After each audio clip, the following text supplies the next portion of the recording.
धन्यवाद देतो मी तुम्हाला. तुम्ही सहाय्य करण्यासाठी आला असाल किंवा आमचा युद्ध प्रसंग घडत असताना तुमचं येणं इथं सहजही झालं असेल तर युद्धात भाग तुम्ही घेऊ इच्छिता. कारण याला सहाय्य करायचे माझी देवाला नाही. पण ज्या तत्वानं हा युद्ध प्रसंग ओढवला आहे ते माझं तत्व पूर्ण जाईपर्यंत मी तुम्हा क्षत्रियाचा पाठपुरावा सोडणारा नाही. आपला परिचय करून स्पष्ट मी मला विष्णुपुत्र गुरुहा म्हणतात. गुरुकुलाचं साम्राज्य माझ्या हस्ते आहे. पण मी कुणाचा वरदी नव्हे, मी कुणाच्या वरदानावर जगणारा नव्हे.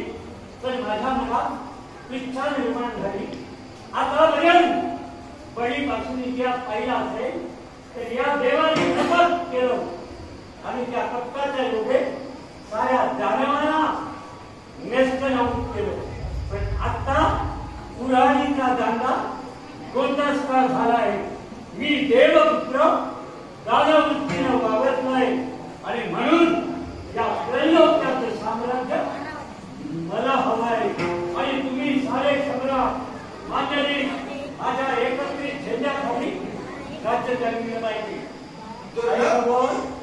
त्रिभुवनाचा सम्राट व्हावी आपली सदिच्छा. आपली इच्छा अयोग्य असं म्हणण्याचा मला अधिकार पोचणार नाही. तुमच्या इच्छा परिपूर्णतेसाठी तुमची इच्छा परिपूर्ण करण्यासाठी आमच्या सम्राटांवर तुम्ही आज विजय मिळवण्यासाठी द्वंद्व आक्रमिला. पण त्यांचा मांडलिक या नात्यानं मी तुमच्या नेत्रासमोर उभा राहिलो.